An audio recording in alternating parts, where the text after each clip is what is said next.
When Nigeria became independent from Britain in 1960, expectations were high that the West African country will in no time join the League of Prosperous Countries of the world. Nigeria had just discovered oil in Olobiri barely 2 years earlier, and with huge deposit of hundreds of timeless solid mineral resources. The world waited to witness Nigeria transform in the shortest possible time. That great expectation and the hope that Nigeria, with all its potential, would quickly lead the process of industrialization and economic growth in Black Africa has sadly not materialized more than 5 decades after. Nigeria suffered its first major political setback in the military coup of 1966. The young country had tasted blood. It had also tasted corruption. It was the excuse the military needed to strike. Fellow Nigerians, events of the past few years have indicated that despite our great human and material resources, the government has not been able to fulfill the legitimate expectations of our people. Nigeria has been left to drift. This situation, if not arrested, would inevitably have resulted in chaos and even bloodshed. It would be the reason it struck on several other occasions and clinging to power for the better part of the country's post-independence era. But unfortunately, the military could not treat the disease. They repeatedly came to cure for a contaminated crop of political class. It simply helped itself with a few cookies in the jar. Corruption quickly spread, permeating virtually every facet of the society, and Nigeria is trapped in the labyrinth of its complexities. And because corruption perverts the mind, it becomes difficult for successive governments to provide security as well as guarantee the rule of law. Also at stake is Nigeria's reputation, leaving the country at the receiving end of profiling as one of the most corrupt countries in the world. Unless Nigeria kills corruption, corruption will kill Nigeria. A former British Prime Minister, David Cameron, recently described Nigeria as fantastically corrupt, in spite of effort to wash the country clean to the international community. Nigerians, they've actually got some leaders of some fantastically corrupt countries coming to Britain. No, Nigeria and Afghanistan, possibly the 2 most corrupt countries. But this particular president is actually not corrupt. No, he's tried very hard. They are coming at their own expense. It seems the more Nigeria tries to fight corruption, corruption simply turns on the heat and fights back with much more intensity, and Nigeria continues to rank high on the ladder of most corrupt countries in the world. He was talking about what he knew, and if you look what the efforts this government, the government I'm heading, has been trying to do. We campaign on 3 things: security, economy, employment mostly, and then fighting corruption. Who will save Nigeria from this self-inflicted social injury? But all hope is not lost on Nigeria.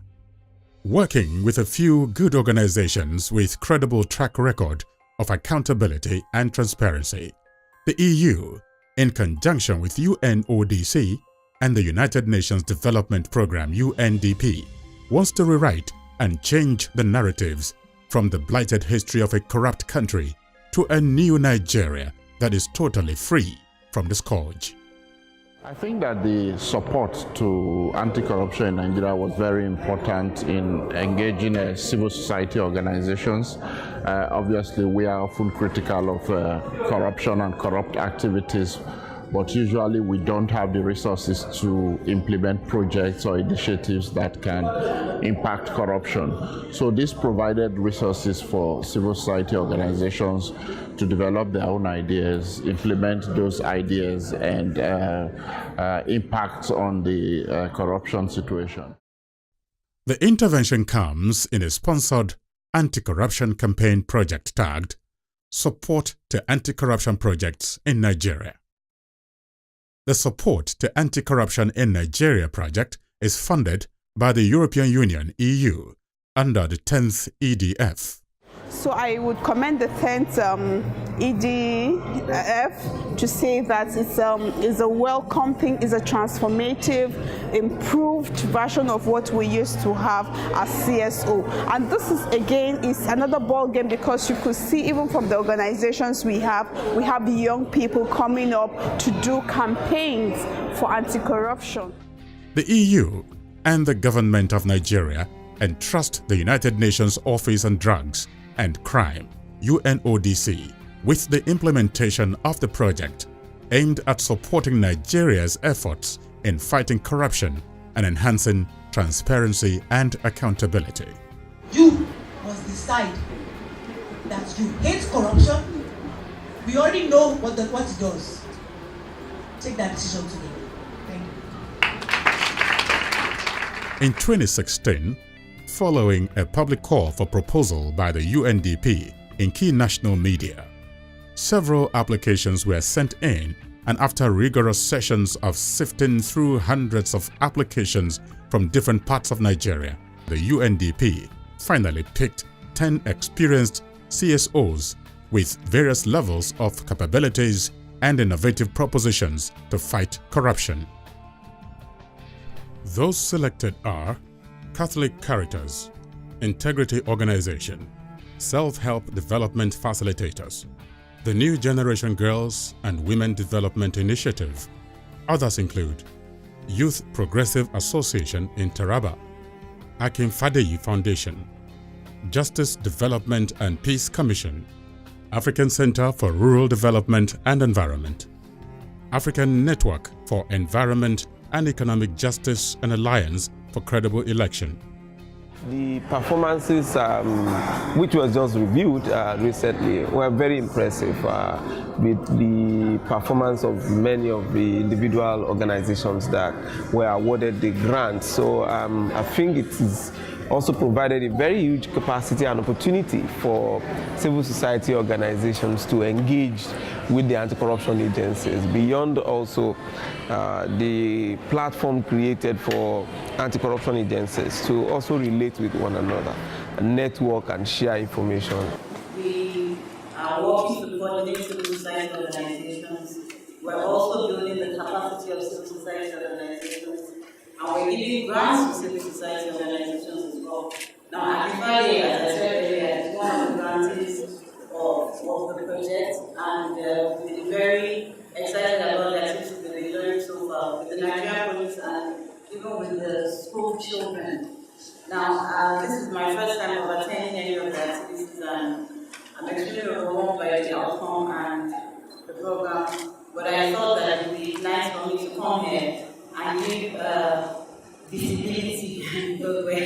We're very, very keen on visibility. The European Union is extremely keen on visibility. We're going to go back and give feedback to all the donors. I'm sure they'll be very proud of what's going on right now. Akin Fadeyi Foundation, AFF, conveners of the grassroots and pan-Nigerian campaign against retail corruption, popularly called Corruption Not in My Country. Corruption not in my country, is one of the beneficiaries of the 10th European Development Fund, EDF, dedicated to uprooting cancerous impact of corruption in the Nigerian polity. Corruption Not in My Country, led by a masses-oriented social commentator, Akin Fadeyi, is a dream nurtured for about 10 years. The project illuminates public conversation on the critical issues bordering around retail and grassroots corruption and its effects on national development. You cannot change a nation by calling on government alone to fight corruption. Corruption is not peculiar to Nigeria, it's a global phenomenon. I've been to 3 countries of the world and I see corruption live. Lack of self-respect kills sense of dignity. Lack of sense of dignity leads to desperation. Desperation propels you to be corrupt. Hello. Alahaji. Right now I'm in Abuja. Look, what is wrong with you? I'm talking on the phone and you are gesticulating and doing. What's wrong with you? Daddy, where exactly are we as we speak? Are you alright? This is Lagos. Well, you just lied to someone that we are in Abuja. Keep quiet. Who told you can tell an elderly person is lying? Daddy, you just lied. And by lying, you are raising corrupt children for the future of Nigeria.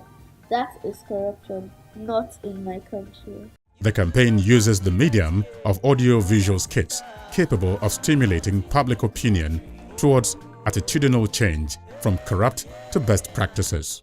Offering to bribe exam official is corruption, and corruption not in my country. The project, with overall objective of driving behavioral change, deploys non-conventional bottom-up anti-corruption campaign. It has been a success story all the way, as Akinfadeyi Foundation takes NIMC on a robust capacity building to 20 secondary schools in Lagos. The essence is to awaken a new consciousness in the younger breed of citizens. The campaign was warmly received.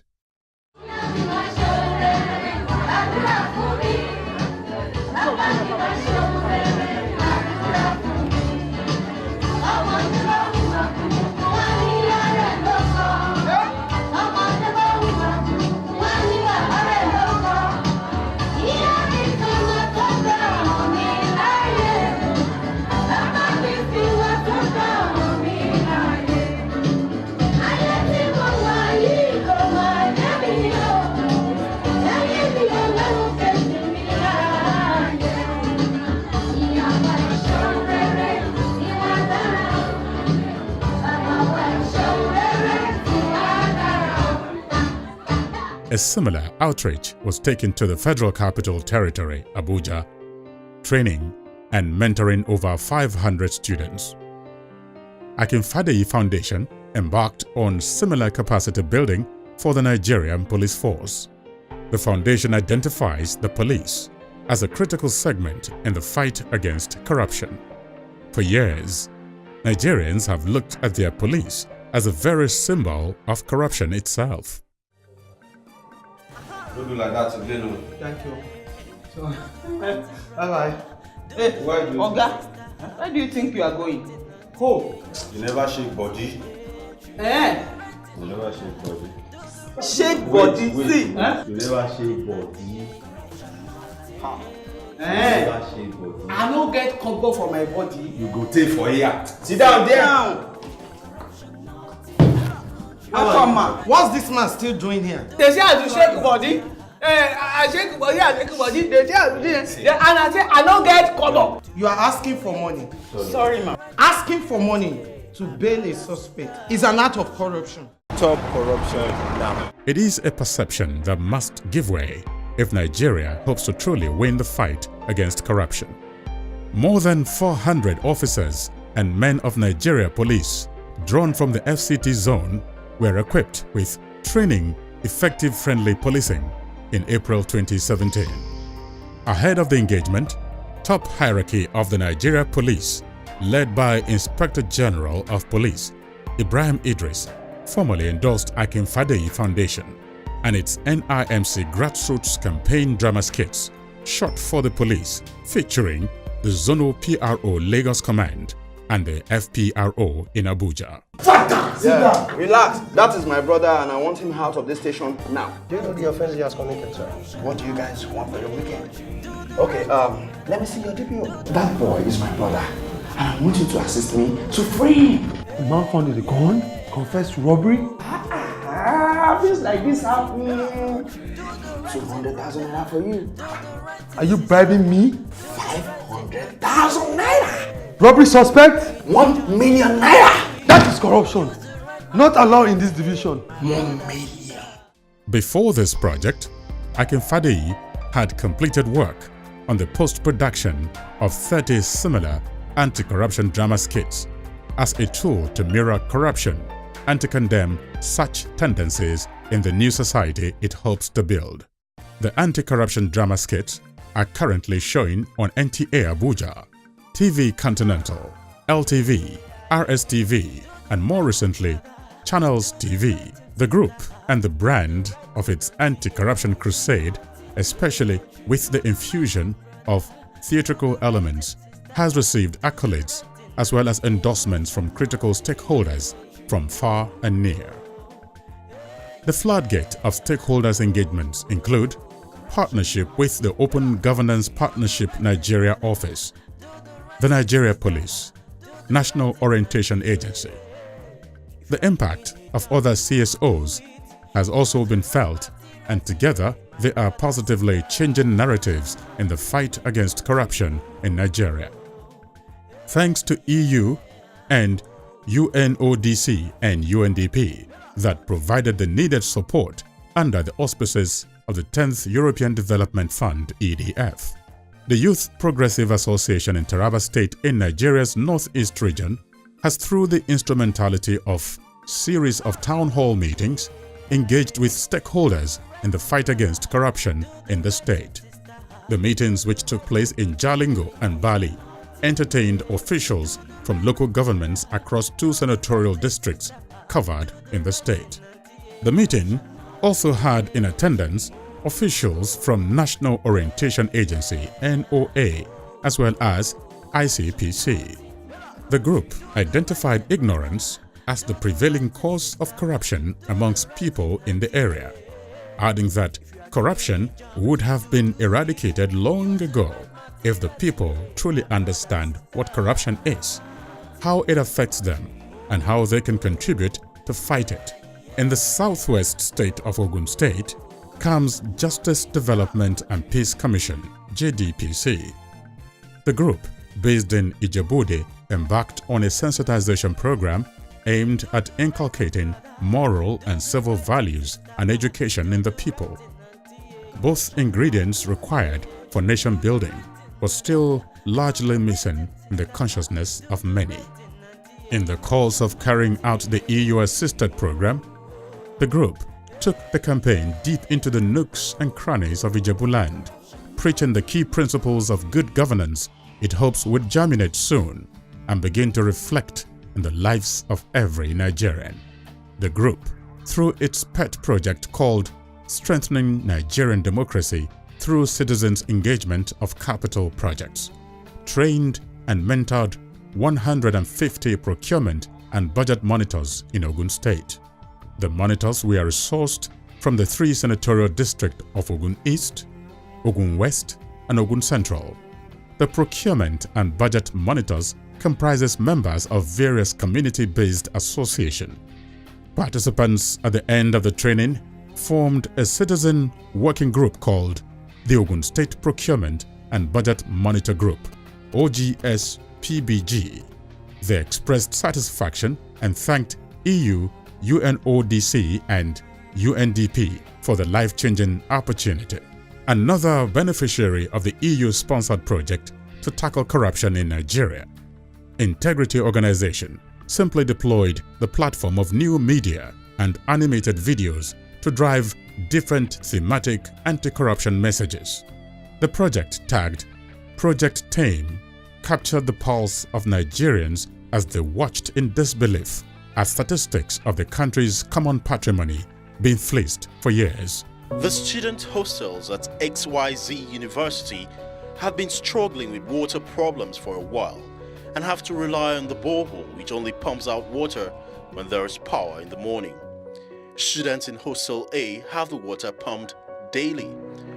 Benga, who is visually impaired, lives in Hostel B. He and all the other visually impaired students in that hostel walk to Hostel A with their bucket to fetch water every morning because the water is not pumped to their hostel. Students in Hostel B don't give bribes to the porters to pump the water. So why should the hostel management give them any attention or water? How do we stop our service delivery systems from marginalizing the less privileged and denying them their right to social services? Share your thoughts. Other CSOs that benefited from the anti-corruption grants are African Network for Environment and Economic Justice. My name is Leo Ataku. Manages a non-profit organization based in Benin City, Edo State. We have an advocacy office in Abuja.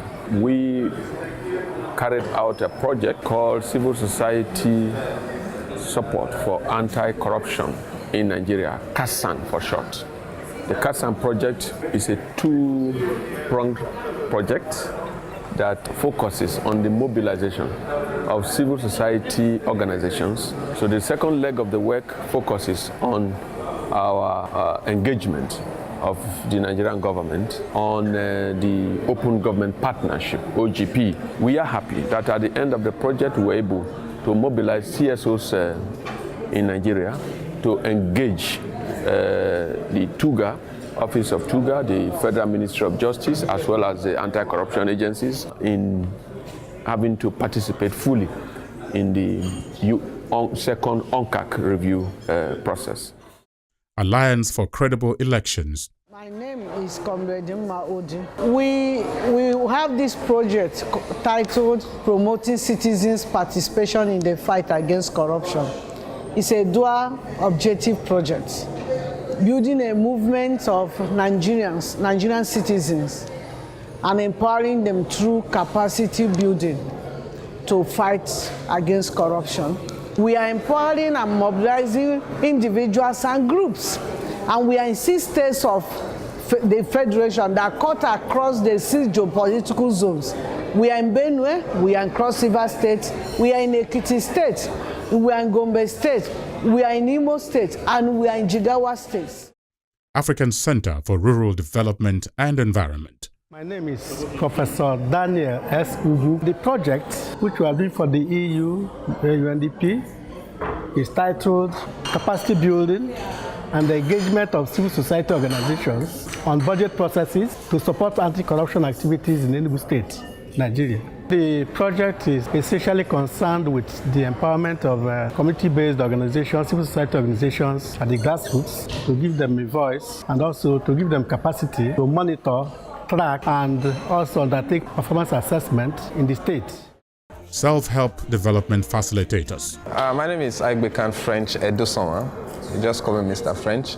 I work with self-help development facilitators, SEDFA. Our project is domiciled in Owerri, Imo State. We are working on empowering civil society organizations for active involvement in the anti-corruption war. And we went about training civil society organizations. We trained 50 participants from 25 civil society organizations in Imo State, and we built their capacity on. We looked at budget tracking. We looked at anti-corruption torchbearers. We looked at advocacy. And from this training, we sent them into communities for community intervention. And what are they doing in community intervention? It's about the Ask the People initiative, because we believe that the only true way, to evaluate the services that government render to the people is by asking the people themselves to testify. Catholic Caritas Foundation of Nigeria. My name is Cletus Aloke, and the project we are working on under this anti-corruption project is the Voices for Compliance and Legality. We call it VOCAL project, and our area of operation is in Cross River State. Our project has 3 components. The first one is that we identified in the course of the design of the project that there is a group of CSOs already working on anti-corruption in Cross River State. So the first leg of the project was to train them, give them capacity to enable them actually do the monitoring of procurement processes in Cross River State. Then the second leg was to amplify the voices of citizens so that they can speak out against corruption, because we discovered that corruption has become more or less like a way of life. Then the third one was we wanted to work with the traditional rulers to do a value reorientation for their subjects. So that was how our project was designed. and the New Generation Girls and Women Development Initiative. My name is Abimbola Aladejari, equipping in-school youths with anti-corruption principles for them to be able to stand against corruption using family plus school approach. And our target audience is in-school, primary and secondary school in 2 LGAs of Ekiti State. And the project derivable is for us to reach 3,600 in-school youth on anti-corruption principles, and also to reach 650 parents and teachers during their regular Parents and Teachers Association meeting. And so far, the project has been able to achieve reaching 3,710 in-school youths in 2 LGAs of Ekiti State, which is Ado and Ikere LGA. We have worked with 16 primary and secondary schools. That's 8 primary and 8 secondary schools, cutting across the 2 LGAs that we've mentioned. So the major deliverables of the project is that for the first time in history, children and teachers are talking about the issue of corruption as an unacceptable behavior in the society, in the Nigerian society. Well, we have seen the work that was done by these 10 organizations that were funded by UNDP. It is an interesting thing, and we have learned from them. And I think this will go many ways for other people to also learn from what they have done. Nigerians have keyed into this vision. And while we were at it, Chatham House, United Kingdom, came out with this report. President Muhammadu Buhari has shown sincerity in his commitment to lead anti-corruption efforts in Nigeria, including through strengthening whistleblowing incentives and protections, high-profile investigations of prominent individuals for large-scale theft of public funds. These efforts are essential, but cannot by themselves foster a sustainable, comprehensive reversal of long-established assumptions and practices in the absence of a decisive shift in public apathy and a collective will to achieve collective behavioral change. This report of 2017 reinforces our conviction, nurtured for about 10 years, that you cannot fight corruption if you don't dig into the roots of what influences the people's behavior, especially as the leaders emerge anyway from amongst the people. We are encouraged by this Chatham House further endorsement and EU/UNODC and UNDP's muscular backing, with which we deliver and shall continue to press on with a resounding resolve that says, Do the right thing, brother. Do the right thing, sister. Do the right thing, uncle. Corruption not in my country. corruption not in my country.